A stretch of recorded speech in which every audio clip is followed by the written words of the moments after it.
Assalamualaikum warahmatullahi wabarakatuh. Selamat pagi teman-teman. Baik, pada materi kali ini kita akan mulai membuat gambar rencana umum atau general arrangement. Nah, kira-kira untuk gambar rencana umum itu seperti ini nanti finalnya ya. Jadi terdiri dari yang pertama itu pandangan samping kapal, kemudian untuk ruangan-ruangan pop deck, boat deck, kemudian bridge deck, navigation deck, top deck sampai forecastle deck.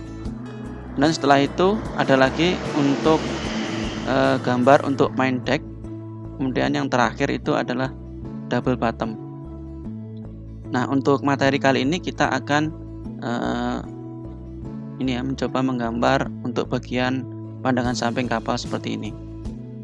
Nah, tahap pertama kita ambil dari gambar lens plan kemarin ya. Ini kita ambil untuk pandangan steer plan ini. Ini kita copy.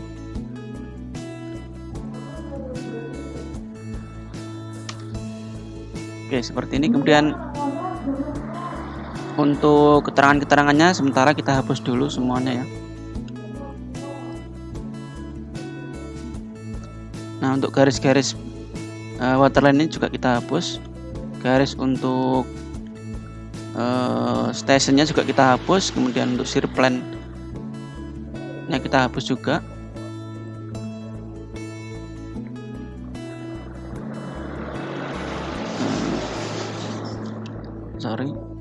Nah, kita sisakan untuk AP-nya ya.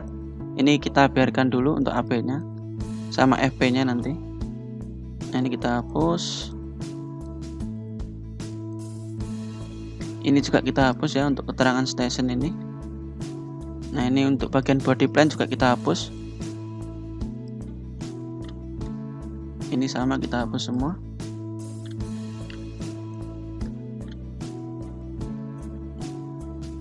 Oke. FP-nya kita biarkan ya, kita tinggalkan.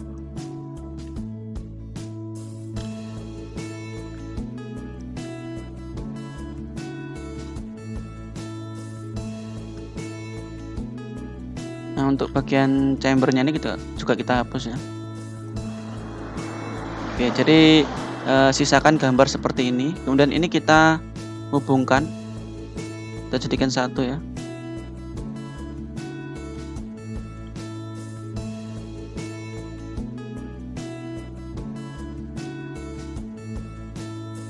Oke, seperti ini. Kita hapus juga. Nah, tahap pertama kalian buat seperti ini. Kemudian langkah selanjutnya kita bagi untuk menentukan jarak gading. Nah, untuk jarak gading itu rumusnya seperti ini. Jadi A sama dengan L per 500 plus 0,48. Ini dalam satuan meter. Dan nanti untuk penamaannya mulai dari AP sampai FP itu diberi nama atau diberi nomor setiap jarak 5 gading. Seperti ini contohnya AP 5, 10, 15 dan seterusnya. Nah, kita tentukan dulu berapa jarak gadingnya, kita hitung dulu ya. Sebagai contoh untuk kapal ini ya, itu jarak L-nya atau LPP-nya itu 84 meter. Jadi kita hitung dulu.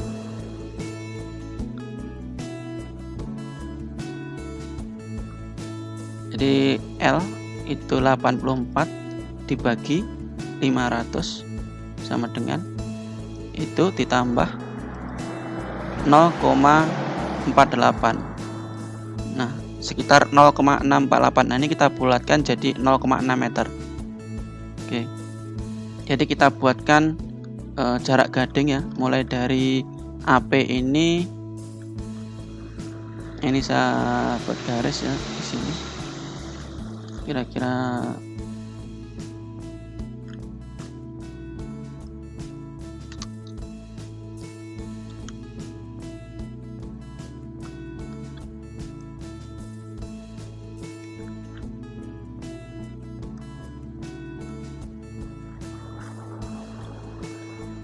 nah ini ya. Ini kita offset 0,6 meter. Nah, ini saya offset 600.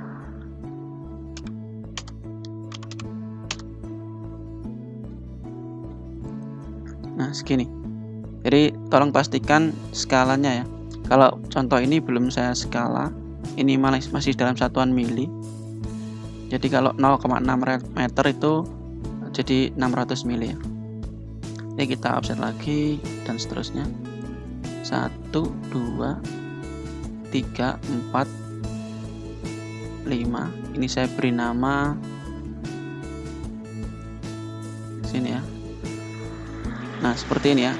Dari AP 5, 10 dan seterusnya kita beri nama seperti itu. Ini berarti kita beri nama 5.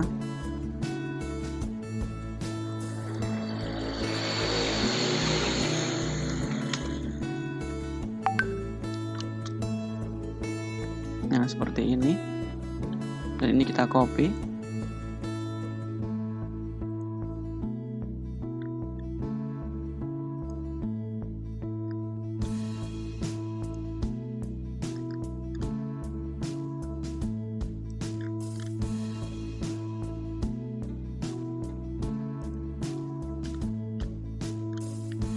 Ini saya copy lagi.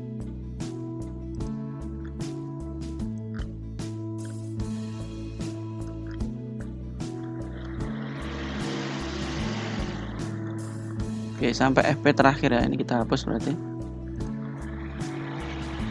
Sampai ini aja, sampai paling tidak sampai ini ujung dari kapal ini. Jadi kita hapus mulai dari sini.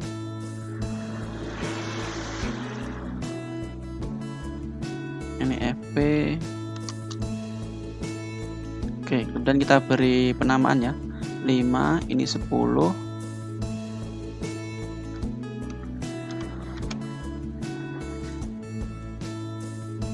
Lima belas,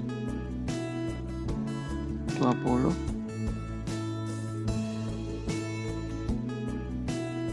25,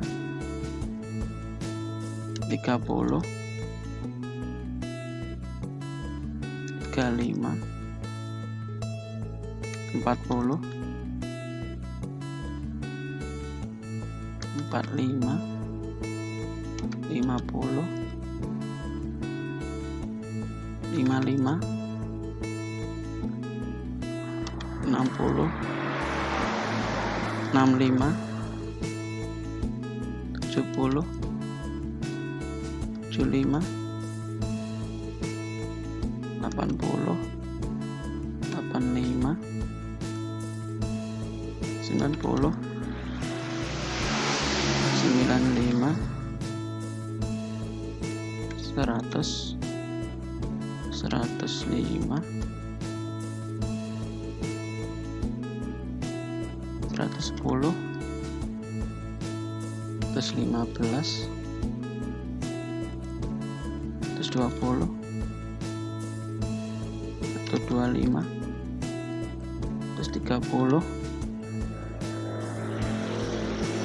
135 dan 140, 145. Nah, ini supaya untuk membedakan setiap 5 gading ini, kalian bisa perpanjang garisnya ya. Ini saya move dulu untuk hurufnya, penamaannya saya move sedikit ya.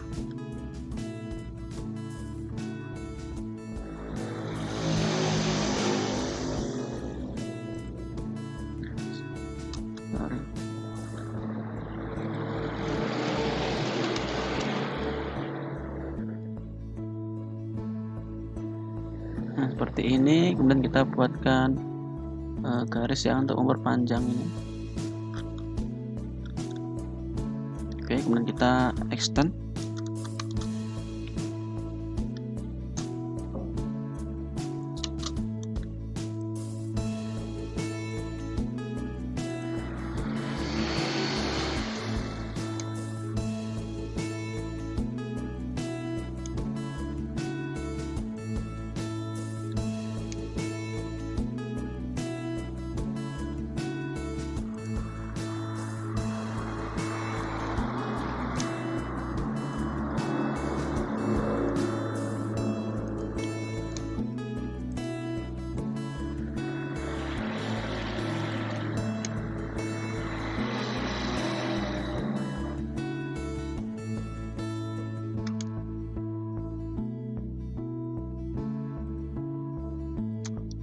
Oke, seperti ini.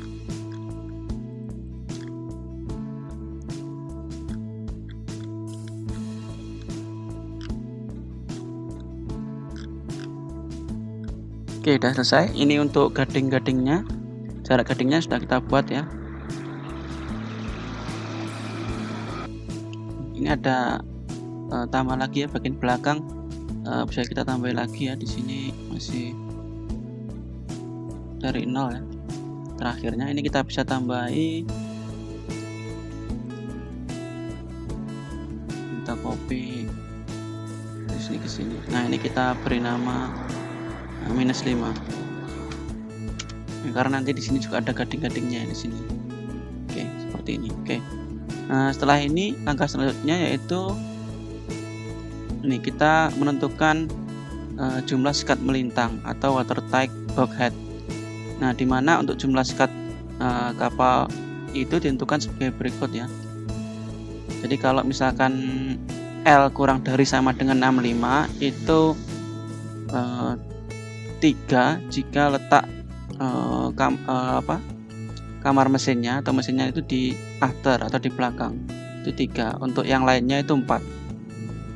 Jika letak kamar mesinnya tidak di belakang itu 4, dan seterusnya ya. Misalkan panjang L-nya adalah 65, antara 65 sampai 85, itu jumlah sekat melintangnya adalah 4 untuk kamar mesin di belakang, sedangkan untuk kamar mesin selain di belakang itu adalah 4, dan seterusnya ya.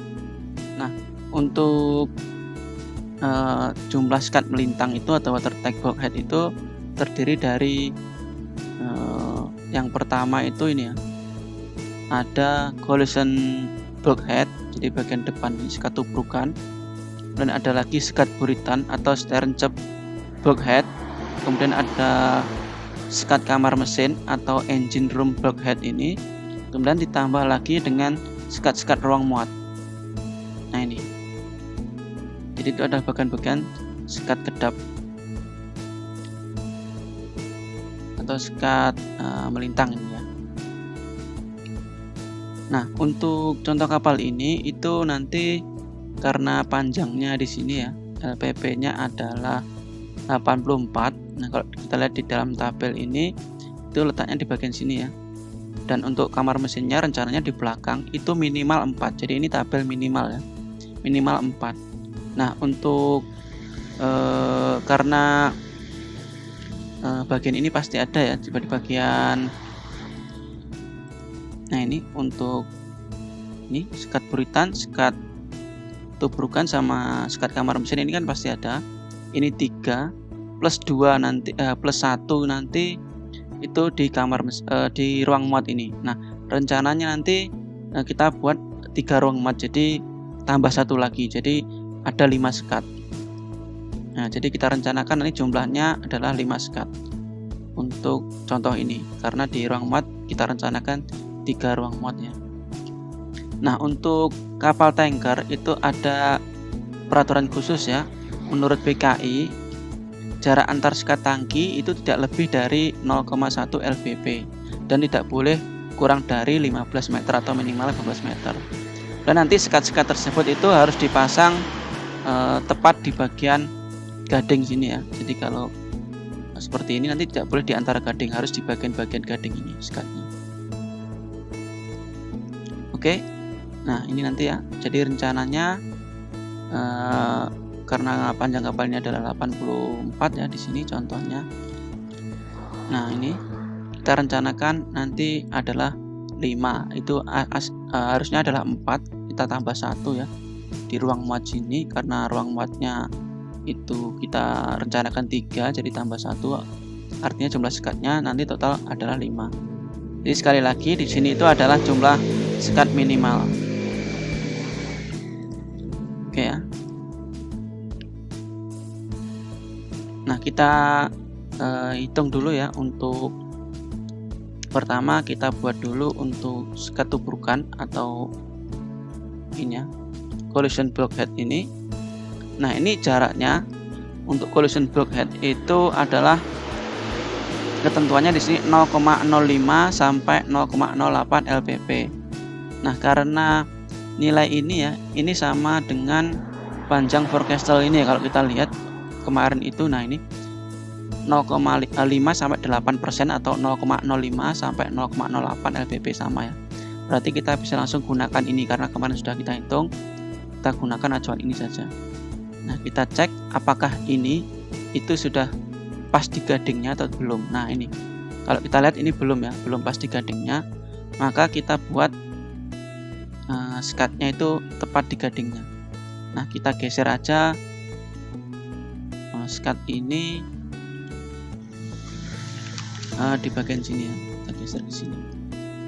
Nah ini masih dalam rentang ya 0,05 sampai 0,08 ini, pastikan masih masuk dalam rentang ini. Kalau ingin memastikan ini kalian ukur lagi dan jaraknya harus di antara itu rentang yang diizinkan tadi ya. Nah kita buat seperti ini. Oke, ini untuk collision blockade sudah.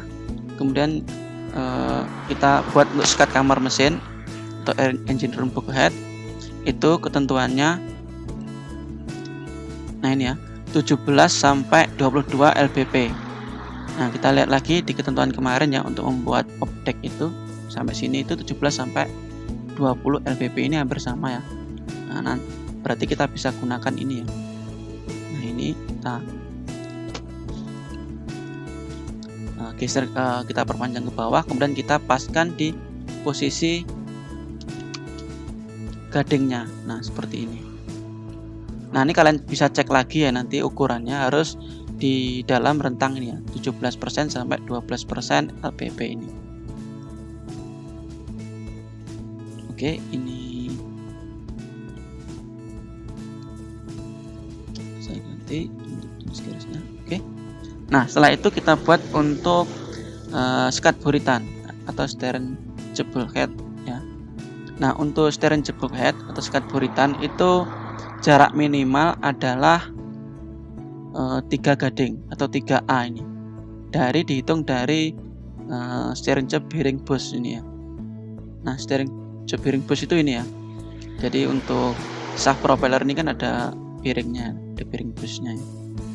Nah ini dihitung dari sini itu ke depan itu jaraknya minimal itu 3 gading. Nah minimal ya. Nah kira-kira letaknya di sinilah ya untuk steering bushingnya itu. Nah kita buat 3 atau 4 lah, kita buat 4, 1, 2, 3, 4. Nah di sini. Jadi kita buat di sini untuk skat buritannya.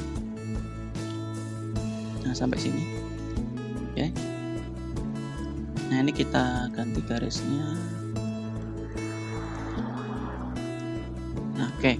Nah ini 3 skat sudah kita buat. Kemudian untuk 2 skat lainnya itu letaknya di tengah sini, bagian ruang muat. Nah karena ini kita bagi jadi 3 bagian ya, sebaiknya itu jaraknya sama ya. Jadi kita hitung dulu ini dari frame, mulai dari frame 26 ya, 26 sampai frame 132 ya. Kita hitung dulu.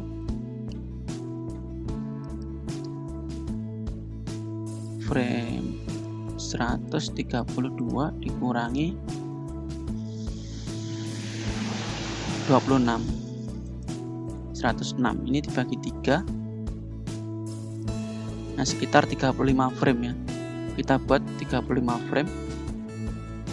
Berarti kalau 30 dari 25 itu tambah 30 itu 2, 3, 4, 5, 56 ya. 56 itu, nah di sini 56 itu 30 frame, kita tambah 5, 1, 2, 3, 4, 5 di sini. Nah ini adalah skat ruang muat 1. Kemudian yang kedua sama, kita copy saja, copy dari sini ke sini. Nah ini kita ganti warnanya.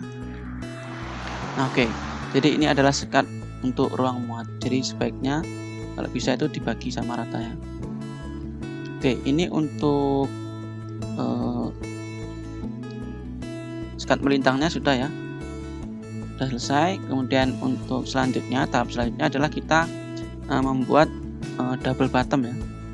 Nah, untuk double bottom itu tingginya adalah H sama dengan 0,35 plus 0,045 B. Jadi untuk double bottom itu yang ini ya. Ini tinggi double bottom. Nah, yang bagian sini ini tingginya sesuai rumus tadi ya. 0,35 ditambah 0,045 kali B dalam satuan meter ya. Dan tinggi minimum itu adalah 0,75 meter. Ini tinggi minimalnya. Jadi kalau misalkan dihitung ternyata kurang dari ini, berarti kita pakai nilai ini minimalnya. Oke, kita hitung dulu. Kita lihat dulu ya untuk contoh ini. Untuk lebar kapalnya adalah 14,04 meter. Jadi kita hitung dulu. Ya, ini 0,045 dikalikan B-nya tadi berapa? 14,04 dengan ini kita tambah 0,35. Nah, ini 0,9 ini sudah lebih besar dari 0,75 ya, atau jarak minimalnya.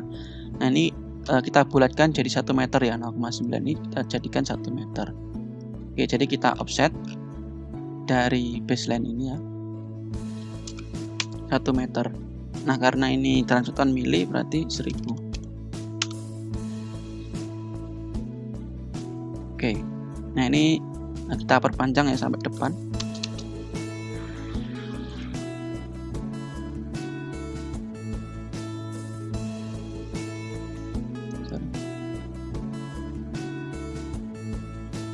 Oke, kemudian ini sampai belakang.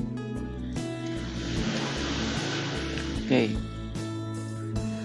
Nah, setelah itu, sebenarnya untuk kamar mesin ini juga ada namanya double bottom ya. Untuk double bottom itu tingginya itu kita sesuaikan ya, sebenarnya kita sesuaikan dengan kebutuhan tinggi fondasi mesin. Jadi sementara kita abaikan dulu ya, karena kita belum tahu spesifikasi mesin atau mesin yang kita pilih itu spesifikasinya seberapa, itu kita belum tahu. Jadi umumnya itu untuk tinggi dari double bottom di bagian kamar mesin ini biasanya lebih tinggi dari double bottom yang ada di ruang muat ini. Oke, jadi di bagian sini itu harusnya lebih tinggi ya. Nah, sebagai contoh ini. Jadi ini nanti kita sesuaikan dengan spesifikasi mesin ya. Jadi kita sesuaikan dengan tinggi oros ini ya. Baru kita sesuaikan untuk fondasi kamar mesinnya itu berapa. Nah, karena kita belum tahu spek mesinnya, maka kita sementara kita skip dulu ya. Kita tidak buat dulu. Nah, ini sementara kita skip dulu, berarti kita trim dari ke sini ya.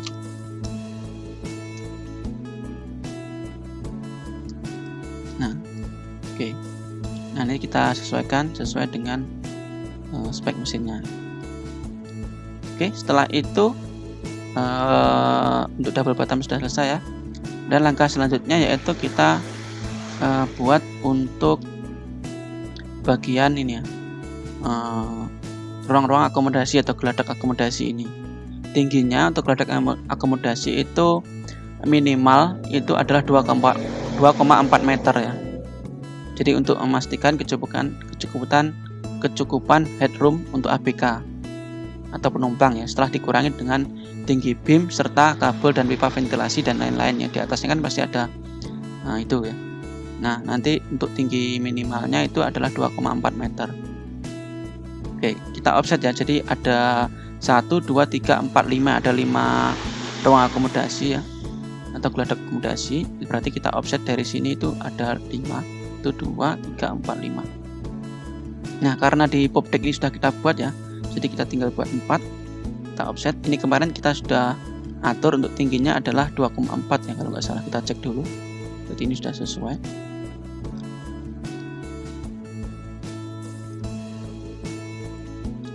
Nah, ini 2,4 ya, sudah benar. Kita offset lagi 2,4 meter.